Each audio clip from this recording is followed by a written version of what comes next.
बिना समय गवाए बढ़ते हैं अपने इस पौराणिक इतिहास के उस सबसे बड़े ज्ञान के खजाने की ओर, जो इस दुनिया के ही नहीं बल्कि इस सृष्टि के सबसे बड़े मोटिवेशनल स्पीकर भगवान श्री कृष्ण जी द्वारा दिया गया है, और जिसको बड़ी आसानी से समझकर और अपने जीवन में फॉलो करके कोई भी इंसान वो सब बन सकता है जो वो चाहता है। चाहे सफलता पाना हो, चाहे खुशियां पाना हो, मन में शांति चाहिए, या चाहे मैनेजमेंट सीखना हो, या चाहे अपनी जिंदगी बेहतर बनानी हो, श्रीमद् भगवद गीता से ज्यादा महान कोई और दूसरा कोर्स हो ही नहीं सकता। इसलिए मैं आपको सिंपल वर्ड्स में आपको इन 20 विचारों को अच्छी तरह से समझाऊंगा, तो ये विचार 20वें से शुरू होकर पहले पे खत्म होगी। तो चलिए शुरू करते हैं। 20वां उपदेश।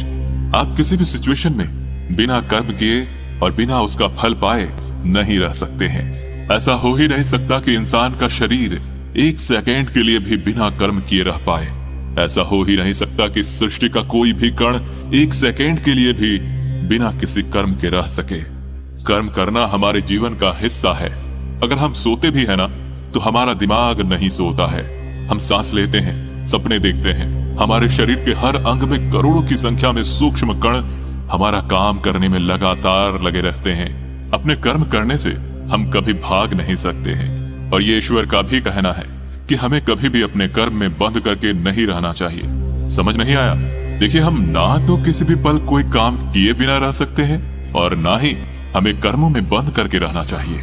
आसान शब्दों में ये है कि हम जो भी करते हैं वो ये मान कर करें कि इसे करने वाला मैं नहीं, बल्कि इसे करने वाला तो ऊपर वाले ईश्वर भगवान है।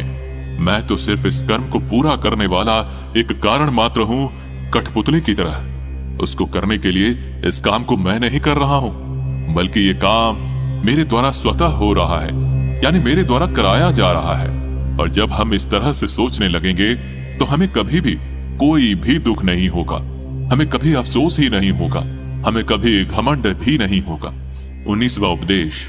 जीवन में कुछ भी अच्छा या बुरा बिना किसी कारण के नहीं होता। इसे एक कहानी से समझते हैं। एक समय की बात है, एक गांव में एक गरीब औरत रहती थी। उसको जब एक बच्चा हुआ तो वो बिल्कुल स्वस्थ था, लेकिन एक दिन किसी एक्सीडेंट की वजह से उस बच्चे की एक हाथ की उंगली कट गई। उसकी माँ बहुत दुखी हो गई और कहने लगी कि मेरे बच्चे के साथ ही ऐसा होना था, और वो हमेशा भगवान को इसके लिए कोसती थी। पता नहीं भगवान को मेरे से क्या दुश्मनी है जो मेरे ही बच्चे की उंगली काट ली। समय बीतता गया। उस गांव में एक दिन एक साधु के वेश में एक मायावी राक्षस आया। वो राक्षस अपनी शक्तियां बढ़ाने के लिए, बहुत सारे बच्चों की बलि चढ़ाने के लिए उसने इसके बच्चे को भी किडनैप कर लिया। लेकिन जैसे ही वो उसकी बलि चढ़ाने लगा तो उसको अपने गुरुजी की याद आ गई, जिन्होंने उसे एक शर्त दी कि जिस भी बच्चे की तुम बलि चढ़ाओगे उसके सभी अंग बिल्कुल सही होने चाहिए। और वहीं उस बच्चे के कटे हुए उंगली के बारे में जानकर उसने उस बच्चे को जिंदा छोड़ दिया। और तब उसकी माँ को ये समझ आ गया कि जो भी होता है अच्छे के लिए ही होता है।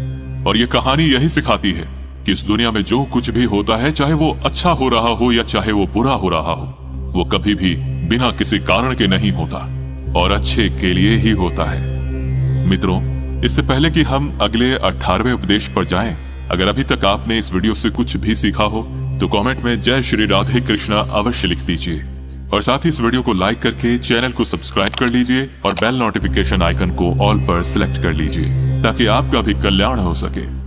18वां उपदेश। गुस्सा या एंगर, लालच या ग्रीड और वासना या डिजायर, ये तीनों नरक के दरवाजे होते हैं। अब ये डिजायर या वासना क्या है? बिना किसी मकसद के तो हम जिंदगी जी नहीं सकते, और मकसद पूरा करने के लिए हमारे मन में डिजायर्स का होना बहुत ही आवश्यक है। लेकिन जब वो मकसद केवल और केवल खुद के लिए हो और आपको इससे कोई फर्क नहीं पड़ता है कि आपकी डिजायर की वजह से सामने वाले का कितना नुकसान हो रहा है, तो फिर वो डिजायर बहुत दुख देने वाली बन जाती है, क्योंकि कभी ना कभी उसके गलत परिणामों से आपको सामना करना ही पड़ेगा। अब हम गुस्से से होने वाले नुकसान को समझ लेते हैं। गुस्सा इस बात का सबसे बड़ा सबूत है कि हम कितना कमजोर हो गए हैं। सीधी सी बात है, जो इंसान बहुत ज्यादा गुस्सा करता है वो बहुत ज्यादा कमजोर होता है। वैसे अगर आपने किसी के अच्छे के लिए अपने गुस्से की एक्टिंग कर ली तो कोई दिक्कत नहीं, वो चलेगा। लेकिन ये तो बहुत बुरी बात है कि हमने इतना गुस्सा कर लिया कि अपनी बीपी हाई कर ली, आंखें लाल हो गई, पसीना आ गया और अपने कंट्रोल से बाहर हो गए। हमने अपना आपा ही खो लिया। अब लालच के बुरे परिणामों को जान लेते हैं। सोने के अंडे देने वाली मुर्गी की कहानी तो आपने सुनी ही होगी।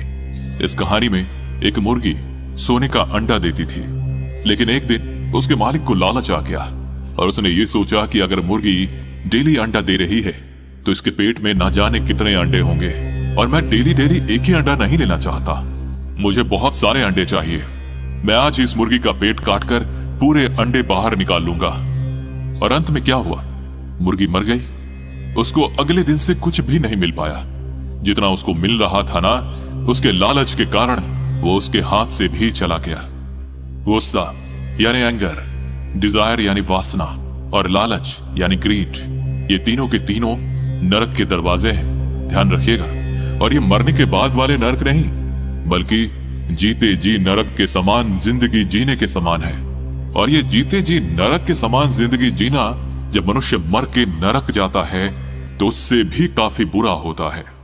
17वां उपदेश, दूसरों की गुलामी करके खुश रहने की बजाय स्वयं को आजाद रखकर खुद के दुखों का सामना करना चाहिए, भले ही आपकी जिंदगी में कितने ही दुख क्यों ना हो। भगवत गीता में गुलामी को मौत से भी बदतर या बुरा बताया गया है।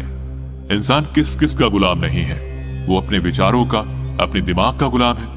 और यहाँ तक कि आज हम अपने मोबाइल फोन के गुलाम हो गए हैं, तो किसी के यहाँ गुलाम बनकर काम कर रहे हैं। दूसरों का साथ लेना और दूसरों का गुलाम बनना, इसके बीच में एक पतली सी लाइन है, और इस लाइन के उस पार अगर आप चले गए तो समझो आप किसी के गुलाम बन गए। और वो लाइन है सेल्फ रिस्पेक्ट की, यानी कि आत्मसम्मान की।